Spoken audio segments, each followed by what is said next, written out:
আসসালামু আলাইকুম রহমতুল্লাহ। আজকের ভিডিওতে আমরা শিখব কিভাবে আরবরা আঞ্চলিক আরবি ভাষায় কইন এবং কাফের উচ্চারণ করে থাকেন। যদি আপনি প্রবাসী হিসেবে আরব দেশে অবস্থান করতে চান অথবা আরব দেশে ঘুরতে যান, তাহলে এই ভিডিওটি আপনার জন্য। কারণ আরবদের সাথে কমিউনিকেশন করার জন্য আপনার প্রয়োজন তাদের ভাষাকে বোঝা। আর তাদের ভাষাকে বুঝতে হলে তাদের যে উচ্চারণ পদ্ধতি আছে তা আপনাকে জানতে হবে, বুঝতে হবে। তো চলুন মূল ভিডিও শুরু করা যাক। প্রথমে আমরা শিখব কিভাবে আরবরা গয়নের উচ্চারণ করে থাকেন।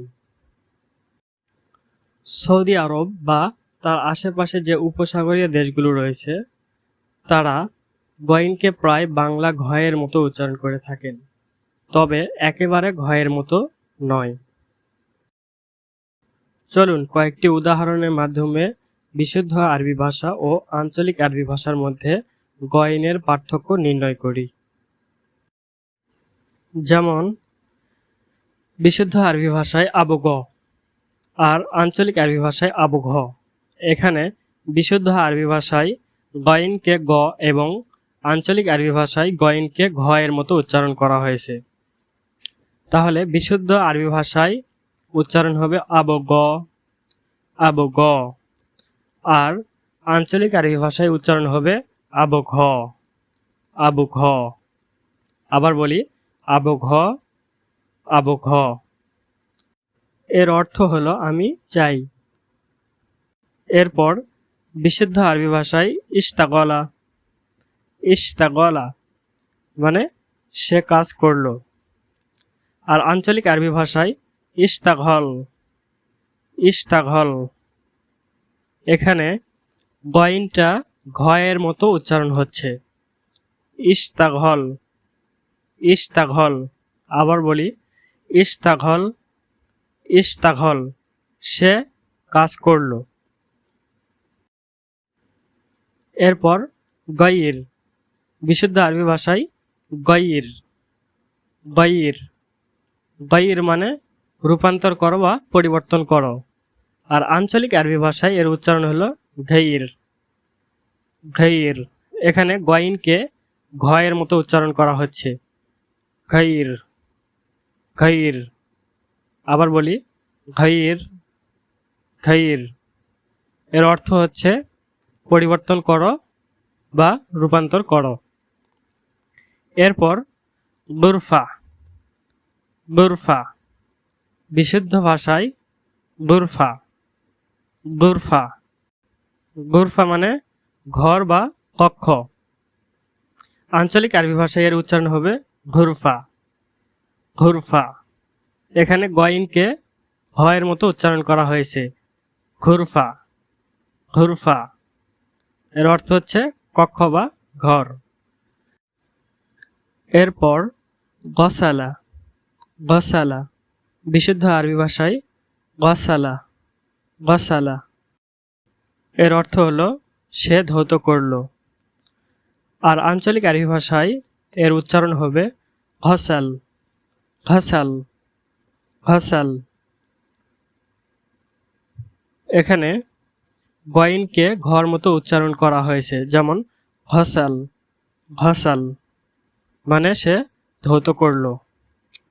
এরপর গনিয়ুন, গনিয়ুন, বিশুদ্ধ আরবি ভাষায় গনিয়ুন, গনিয়ুন মানে ধনী। আর আঞ্চলিক আরবি ভাষায় এর উচ্চারণ হবে ঘনি, ঘনি। এখানে গয়িনকে ঘর মতো উচ্চারণ করা হয়েছে, যেমন ঘনি, ঘনি। এর অর্থ হলো ধনী। এবার আসি আরবরা কিভাবে আঞ্চলিক ভাষায় কফের উচ্চারণ করে থাকেন। আরবরা কফের উচ্চারণ দুইভাবে করে থাকেন। প্রথমত তারা কফকে প্রায় বাংলা গয়ের মতো উচ্চারণ করে থাকেন, তবে একেবারেই গয়ের মতো উচ্চারণ করেন না। যেমন বিশুদ্ধ আরবি ভাষায় কমা, কমা, কমা মানে সে দাঁড়ালো। আর আঞ্চলিক আরবি ভাষায় এর উচ্চারণ হবে গম, গম। এখানে কফের উচ্চারণকে গয়ের মতো করা হয়েছে, যেমন গম, গম। আবার বলি গম, গম, মানে সে দাঁড়ালো। এরপর কলামুন, কলামুন। বিশুদ্ধ আরবি ভাষায় কলামুন এর অর্থ হলো কলম। আর আঞ্চলিক আরবি ভাষায় এর উচ্চারণ হবে গলাম, গলাম। এখানে কফকে গর মতো উচ্চারণ করা হয়েছে, গলাম, গলাম, মানে কলম। এরপর কলা, কলা। বিশুদ্ধ আরবি ভাষায় কলা এর অর্থ হলো সে বলল। আর আঞ্চলিক আরবি ভাষায় এর উচ্চারণ হবে গল, গল। এখানে কফের উচ্চারণ গ এর মতো হয়েছে, গল, গল। এর অর্থ হলো সে বলল। এরপর হাক্কুন, হাক্কুন। বিশুদ্ধ আরবি ভাষায় হাক্কুন এর আঞ্চলিক উচ্চারণ হলো হাগ, হাগ। এখানে কফের উচ্চারণ গ এর মতো হয়েছে, হাগ, হাগ। এরপর সদিকুন, সদিকুন। বিশুদ্ধ আরবি ভাষায় সদিকুন মানে বন্ধু। এর আঞ্চলিক উচ্চারণ হলো সদেগ, সদেগ। এখানে কফের উচ্চারণ গ এর মতো হয়েছে, সদেগ, সদেগ। এরপর শাক্কাহ, শাক্কাহ। বিশুদ্ধ আরবি ভাষায় শাক্কাহ মানে ফ্ল্যাট। এর আঞ্চলিক উচ্চারণ হলো শাগ, শাগ।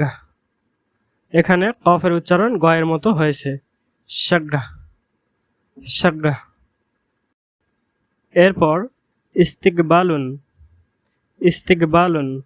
বিশুদ্ধ আরবি ভাষায় ইস্তিকবালুন এর আঞ্চলিক উচ্চারণ হলো ইস্তেকবাল, ইস্তেকবাল। আবার বলি ইস্তেকবাল, ইস্তেকবাল। এবার কফের দ্বিতীয় উচ্চারণ পদ্ধতি নিয়ে কথা বলি। আরবরা প্রসিদ্ধ কোনো কিছু নামের ক্ষেত্রে কফের আঞ্চলিক উচ্চারণ বিশুদ্ধ উচ্চারণের মতোই করে থাকেন। যেমন আল কোরআন, আল কোরআন। বিশুদ্ধ আরবি ভাষায় আল কোরআন এর আঞ্চলিক উচ্চারণ হবে আল কোরআন, আল কোরআন। এখানে কফের উচ্চারণ গ এর মতো হয় নাই, কারণ আল কোরআন শব্দ দ্বারা প্রসিদ্ধ ধর্মগ্রন্থের নাম বোঝানো হয়েছে। এরপর আল কাহিরা, আল কাহিরা।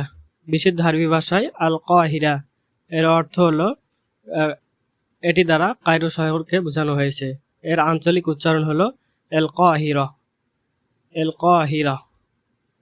এখানে কফের উচ্চারণ গ এর মতো হয়নি, কারণ আল কাহিরা শব্দ দ্বারা প্রসিদ্ধ কায়রো নগরীকে বোঝানো হয়েছে।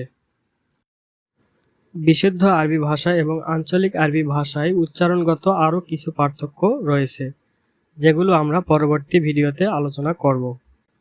তাই চ্যানেলটি সাবস্ক্রাইব করে পাশে থাকুন। ভিডিওটি দেখার জন্য অসংখ্য ধন্যবাদ।